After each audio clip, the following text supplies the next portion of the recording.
Mister Vijay Kumar, doctor Prem Kumar को आप कब से जानते थे? बहुत सालों से। मकतूल प्रेम कुमार ने मरते वक्त आखिरी बार आपसे बात की, वो बात क्या थी, क्या आप अदालत को बता सकते हैं? तेजा के बेटे जोगिंदर ने उसकी हत्या की, ये कहा था उसने। इनको जानते हैं आप? जानता हूं। कौन है ये? मैं पूरे यकीन के साथ कहता हूं कि ये तेजा का बेटा नहीं है। जेल के अधिकारियों, कैदियों, फिंगरप्रिंट्स एक्सपर्ट्स, सबने इन्हें तेजा के बेटे जोगिंदर की हैसियत से जाना और पहचाना। सिर्फ आप कैसे इनकार कर सकते हैं? आपको भगवान पर विश्वास है? जी हाँ। भगवान है, ये आप साबित कर सकती हैं? जी नहीं, ये तो सिर्फ महसूस किया जा सकता है, साबित करना बहुत मुश्किल है। मैं भी इसी उलझन में हूं। मैं तेजा के असली बेटे को पहचानने के लिए तड़प रहा हूं। मैं उस मौके के इंतजार में हूं, जैसे वो मुझे मिल जाए मैं उसे पकड़कर अदालत के सामने खड़ा कर दूंगा। थैंक यू, आप जा सकते हैं। योर ऑनर, इंसाफ की देवी के हाथ में जो तराजू है उसके पल्लड़े खाली होते हैं। किस में वजन भरा जाए, किस में ना भरा जाए, ये एक उलझन है। इस उलझन को सुलझाने के लिए मैं एक आखिरी गवाह तेजा की बेटी मीना को अदालत के सामने पेश करने की इजाजत चाहती हूँ। इजाजत है।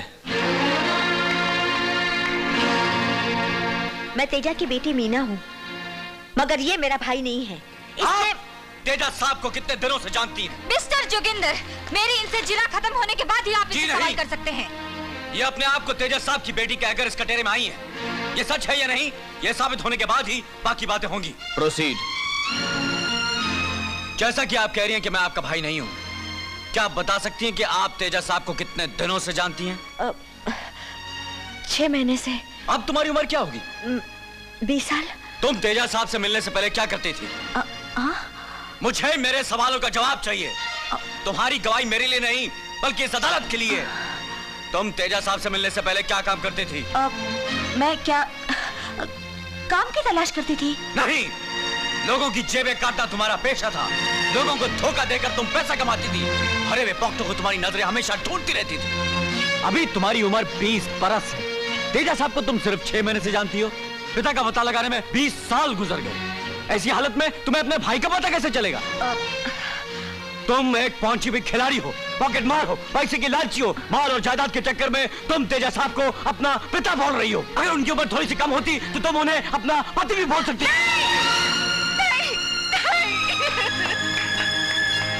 योर ऑनर, मैं खूनी हूं, कातिल हूं। इन तमाम लोगों की बातों पर आप बिल्कुल यकीन मत कीजिए।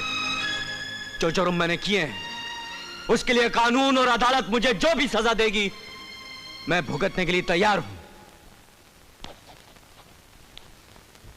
तमाम गवाहों के बयानात, हालात और मुल्जिम के इकबाल जुर्म के बाद अदालत जोगिंदर कुमार को मकतूल डॉक्टर प्रेम का कातिल ठहराते हुए ताज़ीरात हिंद की दफा 302 के तहत सजाए मौत का हुक्म देती है। To be hanged till death. इससे पहले हम लोग कई मुख्तलिफ जगहों पर मुख्तलिफ अंदाज में मिलते आ रहे हैं, लेकिन आज हम एक खास मकसद के लिए इकट्ठे हुए हैं। मैं एक पुलिस ऑफिसर की हैसियत से और विजय तुम्हारा बड़ा भाई होने के नाते। तकदीर का कितना बड़ा जुल्म है कि 20 साल बाद हम दोनों भाइयों की मुलाकात इस तरह हो रही है। रिश्तों के बंधन हमेशा मुझसे दूर रहे भैया। मैं एक जादूगर हूं, लेकिन मेरी जिंदगी खुद एक जादू का खेल बनकर रह गई है। जो लोग तेजा के जुल्म का शिकार हुए उन्होंने अपनी जान पर खेलकर तुम्हें बचाने की कोशिश की और तुम जरूर बच जाते, लेकिन तुमने खुद अपने आप को बर्बाद किया है। दुनिया में उसूल और इंसाफ से भी बढ़कर एक चीज है, रिश्ता। तेजा के लिए तुम्हारे दिल में प्यार का जज्बा और रिश्ते की भावना अब भी है। तेजा के जिस्म में जो जान है, उस जान को भी तेजा के नाम से नफरत है। लफ्ज अच्छाई तेजा की सबसे बड़ी दुश्मन है। दोस्ती के नाम पर दगा तेजा का दूसरा नाम है। इतना सब कुछ जानते हुए भी अदालत में तुमने अपने आप को तेजा का बेटा क्यों कहा? और आपने बिना जुर्म किए उस बूढ़े के लिए अपने सर पर इल्जाम क्यों लिया? क्यों सजा भुगतने के लिए तैयार हो गए? एक नौकर मरता तो मर जाने दो, ऐसा क्यों नहीं सोचा? परवरिश का प्यार।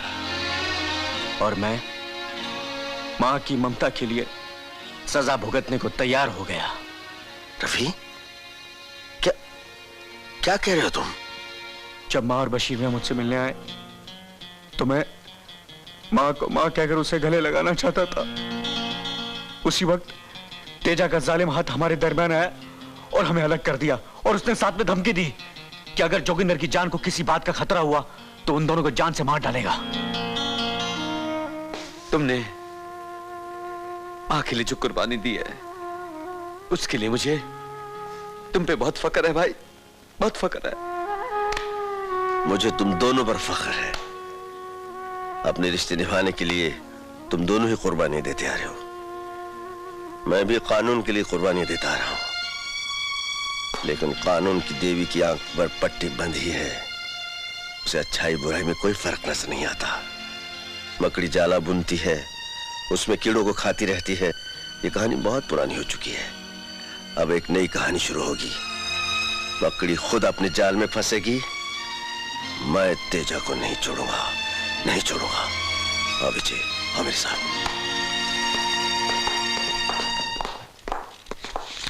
ये कागजात मैं तुम्हें सौंप कर जा रहा हूं। मुझे? हाँ, तेजा के केस में दो अहम गवाह हैं, विजय की माँ और बशीर मियाँ। उन्हें अगवा करके न जाने कहां कैद कर रखा है उसने। इसलिए आज मैं तेजा की अंधेर नगरी में जा रहा हूं। तो सुनो, अगर कल 12 बजे तक नहीं लौटा तो ये कागजात central bureau of intelligence new Delhi पहुंचना चाहिए।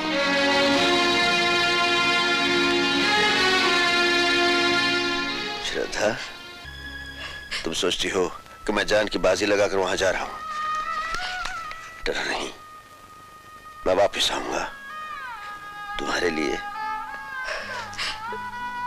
हाँ श्रद्धा, मेरा तुमसे वादा है।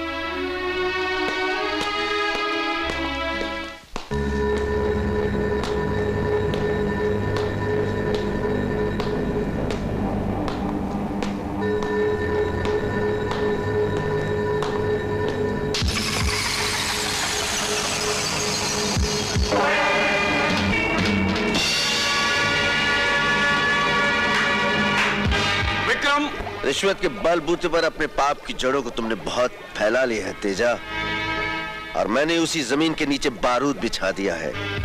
जिसने मुझे यहाँ भेजा है उसका नाम सुनोगे तो तुम्हारे पैरों तले से जमीन निकल जाएगी।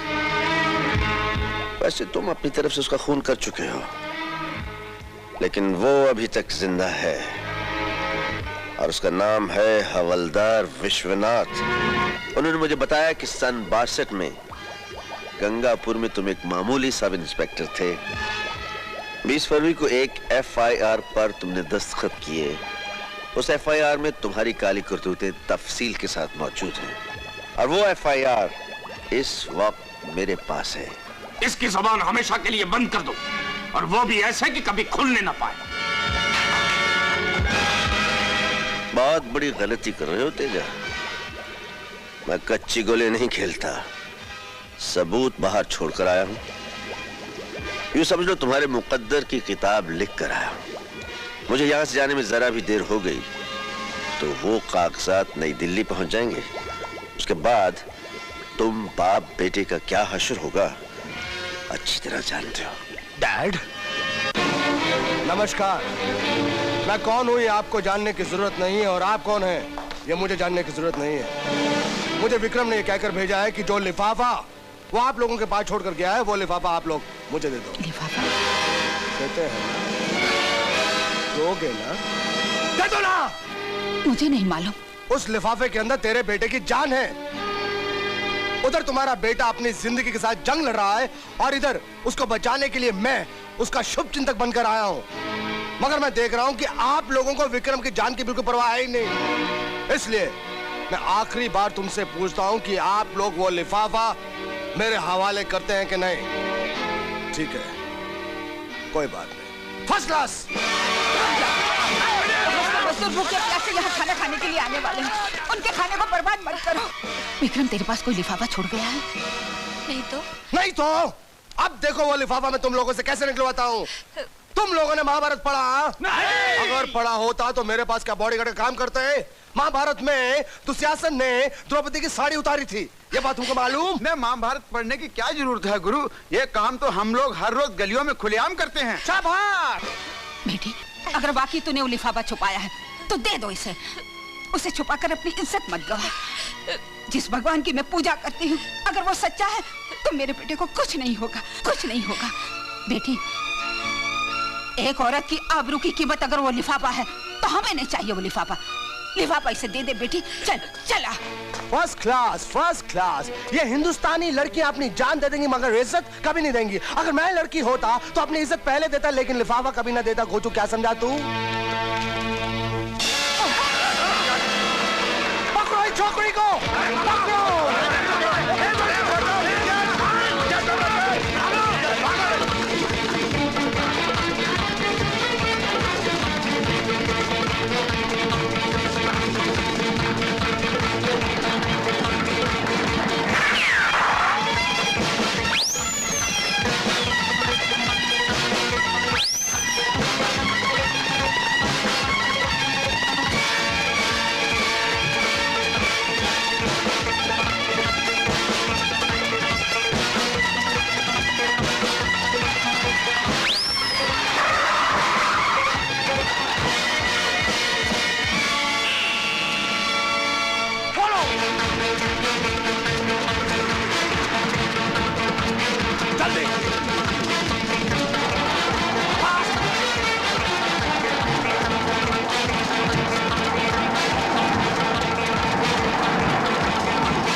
ला